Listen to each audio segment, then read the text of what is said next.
Let's take a closer look at polynomials. Polynomials over a field, F, meaning the coefficients all have to be elements in this field. Some terms that you may recognize about polynomials: the degree of the polynomial is the highest power of x in the polynomial. The leading coefficient is the coefficient of the highest power of x, and that has to be non-zero. And one term you may not know, though, is monic. The polynomial is called monic if the leading coefficient is 1.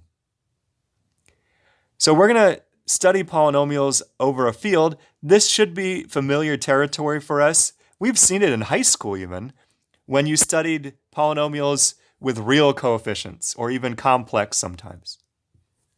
So let's do the first theorem. This is division. So I'm going to take two elements in my ring of polynomials over a field F. So two polynomials. There are two other polynomials, Q and R, such that two things hold. First, the function f can be expressed as q times g plus r. And second,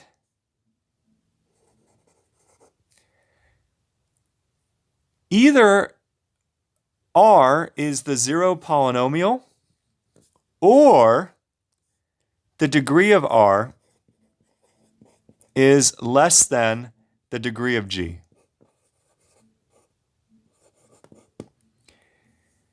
This is completely analogous to division over the integers.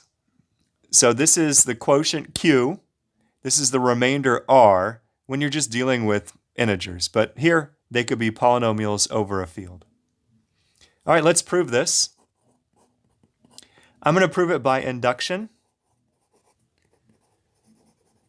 Induction on the degree of f, which I'll just abbreviate DEG.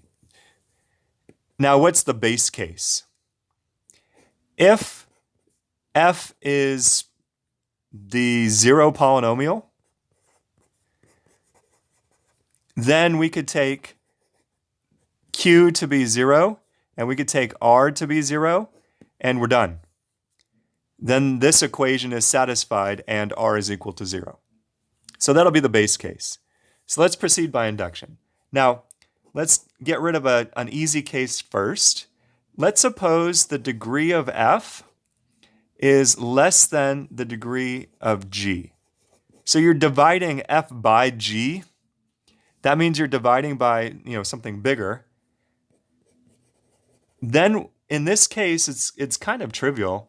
We could take q equal 0 and r equal f.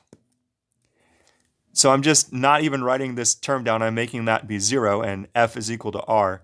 Then the equation is true, and the degree of r is the degree of f, which is less than the degree of g. So that's kind of a trivial case. So now I can assume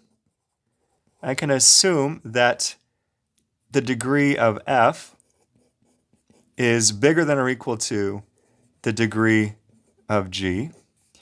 And let's say that f is an x to the n plus some terms. And let's say g is similar, but bm x to the m and more terms. M has to be less than or equal to n. Well, I'm going to consider a new polynomial. Let's call it f hat. I'm going to define f hat to be f minus an bm inverse. x to the n minus m power times g. Now, why is this an acceptable operation? Well, first off, n is bigger than or equal to m. So this is actually x to a positive power. I'm not getting rational functions or anything crazy like that. Second, I'm in a field. Now, this is where I use a hypothesis that I'm dealing with coefficients in a field. The leading term of g is non-zero. That means I'm in a field. It has a multiplicative inverse. So I'm able to write down Bm inverse. So this is actually a polynomial in my ring. And furthermore, I've designed it so that the degree of f hat is less than the degree of f. So let me write that down. The degree of f hat is smaller than the degree of f because I've designed f hat to have the first term cancel.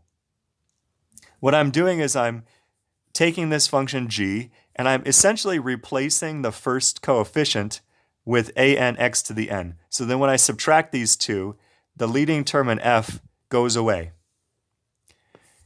So by induction, I can write f hat as q hat times g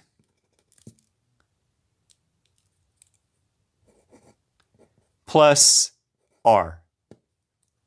I don't need to do r hat. It'll turn out that r hat equals r in a minute. But I can find a q hat and an r that satisfies the needed property by induction. Well, then I'll take my function f and I'll write it as q hat plus an bm inverse x to the n minus m times g plus r. So what I just did was use the definition of my f hat and I added this extra term on both sides and simplified a little bit to change this induction statement on f hat into a statement about f. So here's my statement about f. I could take this thing here to be my q. Then I'm done. I have f is some polynomial q times g plus r, where by induction r satisfies the needed condition. So that is division. Let me write down a corollary or a new theorem maybe. The q and r in the division theorem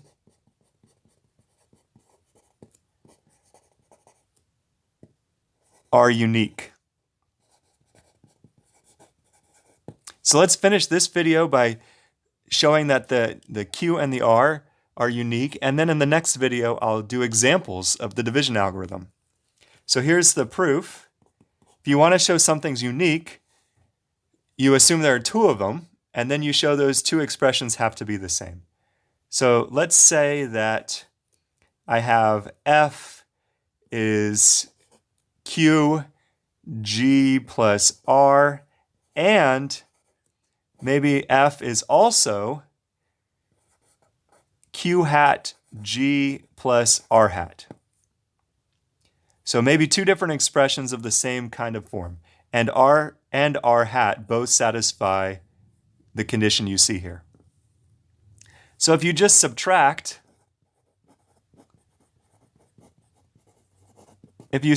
these two things, you get 0 equals q minus q hat times g plus r minus r hat. So I subtract them, I have this expression. Now, if this term happens to be 0, if q minus q hat happens to be 0, actually, excuse me, let me say happens to be non-zero. So let's suppose that this is non-zero. I'm hoping it is zero, because if this term is zero, then these two expressions are the same. But if it's not zero, then the degree of r minus r hat has to equal the degree of all this stuff, q minus q hat times g, and the degree of this is bigger than or equal to the degree of g. When you multiply two polynomials together, the degree has to get bigger than, or it could stay the same. When you multiply two polynomials together, the degree cannot get smaller. So looking at this expression, the degree of r minus r prime has to be bigger than or equal to the degree of g, but that's a problem because r and r prime satisfy the degree strictly less than g. So that's like a contradiction, lightning bolt. That doesn't work. So the only conclusion is that q minus q hat is 0. That means q and q hat are the same. And if this term is 0, then r minus r hat is 0. So the only possibility is q minus q hat equals 0, and then r minus r hat equals 0. So that proves the uniqueness statement in division. Okay, see the next video for an example.